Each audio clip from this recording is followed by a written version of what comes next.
Before we begin, I want you to pause for a moment. Because what you're about to hear is not a fairy tale, not a legend whispered by monks centuries later, but a documented spiritual war, one that unfolded in silence, behind convent walls, where screams were swallowed by prayer and darkness recoiled at a single beating heart. If you're new to this channel, welcome. This channel explores the dark, hidden battles of saints, the kind of stories rarely told in classrooms or Sunday homilies. So before we go any further, please subscribe, click the notification bell, and stay with us. These stories reach places we cannot see, but maybe, just maybe, they reach souls who need them. And as you listen, I want you to comment below. Tell me where you're watching from, and let me know how far these videos are reaching around the world. Your comment helps this channel grow, and helps these stories continue to be told. Now, let's begin.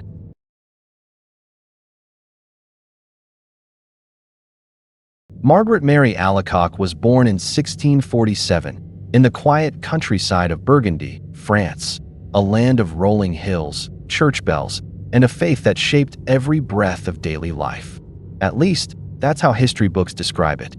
But they rarely tell you that darkness watches places of faith most closely. From a young age, Margaret Mary was marked by suffering.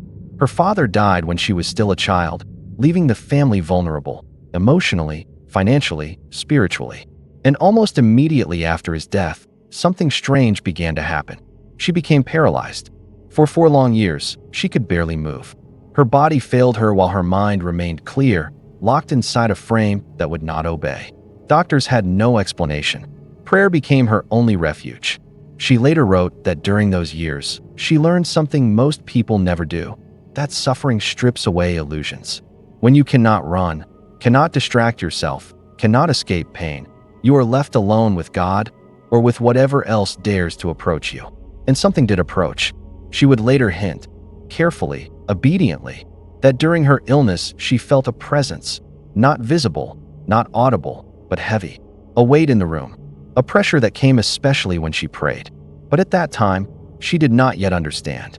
When she finally recovered, after making a vow to the Blessed Virgin Mary, her life seemed to return to normal. She grew into a young woman known for her gentleness, humility, and an interior devotion that ran deep and quiet. Yet beneath that quiet devotion was a fire waiting to ignite. At 24 years old, Margaret Mary entered the Visitation Convent in Paris. The convent was known for discipline, silence, and a spirituality centered on humility and love. It seemed like the safest place in the world. It was not. Because what Margaret Mary did not yet know was this: hell does not attack loudly at first. It whispers. The earliest disturbances were subtle. A sense of being watched while praying alone. A sudden coldness in the chapel. After that night, when the name of the Sacred Heart sent the darkness fleeing, Margaret Mary believed, briefly, that the worst might be over. She was wrong. Because demons do not retreat when defeated once. They changed strategy. What followed was not constant terror, but something far more dangerous: confusion. Days passed without disturbances. The convent returned to its quiet rhythm, bells ringing, prayers whispered, footsteps echoing softly in stone corridors. Margaret Mary resumed her duties, outwardly calm, inwardly vigilant. But then the doubts began. Thoughts she did not invite crept into her mind during prayer. Thoughts that questioned not God, but herself. What if this devotion is pride?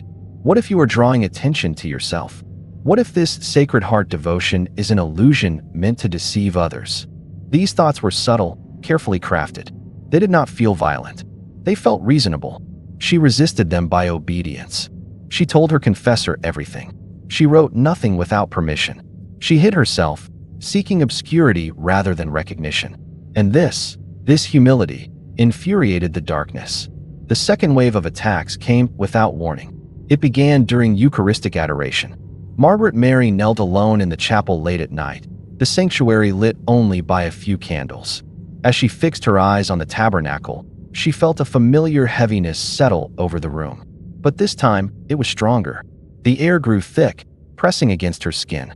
The silence became oppressive, almost roaring in her ears. And then she saw them. Not vague shadows anymore. Forms. Tall, distorted black figures crouched near the edges of the chapel, their outlines unstable, as if struggling to remain visible. They did not approach the altar. They stayed back, as if something there burned them. She later wrote that they seemed angry and restrained at the same time, pacing like caged animals. And then the violence began. A sudden force shoved her sideways. She collapsed to the stone floor, her knees and hands striking painfully. The candles after Saint Claude de la Colombière openly affirmed the authenticity of Margaret Mary's experiences. Something shifted, almost violently, in the spiritual atmosphere surrounding her. The attacks did not merely continue. They multiplied. Margaret Mary later wrote that it felt as though a restraint had been loosened, as if hell, realizing it could no longer confuse her, had decided to crush her instead. The nights became unbearable. She would lie down exhausted, only to be jolted awake moments later by violent shaking, her bed rattling as though struck from below by unseen fists. The wooden frame creaked and groaned, the mattress bucking beneath her body. Sometimes she was thrown to the floor. Other times she felt dragged across the room. Her body grew thin, her face pale, her hands trembled even during the day. The sisters noticed that she walked slowly now, as if carrying a weight no one else could see. And yet, she never complained. Because the demons were no longer merely attacking her body. They were trying to break her obedience. Whispers returned, sharper and more vicious than before. Your confessor is wrong. You are ruining the convent. You are causing scandal. God will abandon you. They told her that Saint Claude would be disgraced because of her, that the devotion to the Sacred Heart would be condemned, that she would be remembered not as a saint, but as a deluded woman who deceived the church. These thoughts came during prayer, during work, even during Massachusetts. And this was the most dangerous stage of all, because when demons can no longer terrify, they attempt to corrupt intention. One night, after hours of violent disturbances, Margaret Mary collapsed in prayer and cried, not from pain, but from exhaustion. "Lord," she whispered, "I cannot endure this any longer." And then something extraordinary happened. The Sacred Heart appeared to her again, not in glory, but wounded, bleeding, surrounded by thorns pressing deeper into living flesh. He spoke gently, "You will not be spared, but you will not be alone." That single sentence changed everything. Because from that moment on, Margaret Mary no longer prayed for relief. She prayed for strength. And hell recognized the shift immediately. The attacks became systematic. Every Thursday night, the night commemorating the agony in Gethsemane, the disturbances intensified. She was awakened repeatedly, sometimes dozens of times in a single night, thrown from her bed or pressed down so heavily she could barely breathe. Her cell would echo with loud crashes, as though heavy objects were being hurled against the walls. The sisters heard these sounds clearly. Some ran to her room, rosaries in hand, only to find her alone, collapsed, shaking, whispering prayers. One sister later testified that the room felt wrong, heavy, oppressive, unnatural. But the moment Margaret Mary traced the sign of the cross and invoked the Sacred Heart, the atmosphere changed instantly, like a storm breaking. This pattern repeated so often that it became undeniable. Even skeptics began to fear. And fear, too, is something demons exploit. Rumors spread quietly within the convent. Some sisters wondered if she was cursed. Others worried she might bring danger upon them all. A few avoided her entirely. Margaret Mary accepted this isolation as another form of suffering. But her body began to fail. She experienced violent internal pains with no medical explanation. Her limbs sometimes locked rigid, leaving her unable to move for hours. She lost sleep, appetite, and strength. And still, the attacks continued. One night stands out as the most terrifying of all. She awoke to the sound of laughter. Not human laughter, but distorted, layered, echoing from every corner of the room. The darkness thickened until she could barely see her own hands. Then she felt herself lifted violently and hurled against the wall. The impact knocked the air from her lungs. She collapsed to the floor, gasping, her body refusing to respond. And then they appeared. Multiple black forms emerged from the darkness, larger than before, more defined, their presence radiating hatred. They surrounded her, closing in slowly. She later wrote that she sensed their fury, not wild, but calculated. They told her they would destroy her body. They told her the devotion would die with her. They told her no one would believe her once she was gone. She could not move. She could barely think, but she could still choose. With what little strength remained, She pressed her forehead to the cold stone floor and whispered, "All for the Sacred Heart." At that moment, something extraordinary occurred. The darkness recoiled violently, as if struck by an unseen force.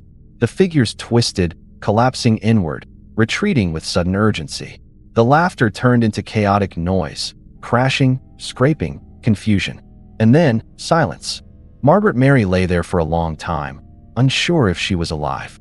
When dawn came, she was found barely conscious, her body bruised, her breathing shallow. St. Claude was summoned immediately. He examined her carefully and later wrote that her condition could not be explained by natural causes alone. More importantly, he noted something chilling. The demons were no longer trying to deceive her. They were trying to exhaust her to death. And yet, she lived. Week after week, month after month. Her endurance baffled everyone. St. Claude would later be exiled from the convent for unrelated political reasons, leaving Margaret Mary without her strongest earthly support. Hell saw its chance. The attacks surged again, more frequent, more violent. But something had changed. Margaret Mary was no longer afraid. She understood now that every assault, every bruise, every night of terror was a reaction, proof that the devotion to the Sacred Heart was spreading, taking root, weakening hell's hold on souls. And that knowledge sustained her. She began offering each attack intentionally, for sinners, for the church, for those who had forgotten God's love. And in doing so, she turned the battlefield itself into an altar. The demons had failed to silence her, but they had one final attempt left. A last, desperate assault, aimed not at her body, but at her legacy. And that attempt would unfold in the final days of her life.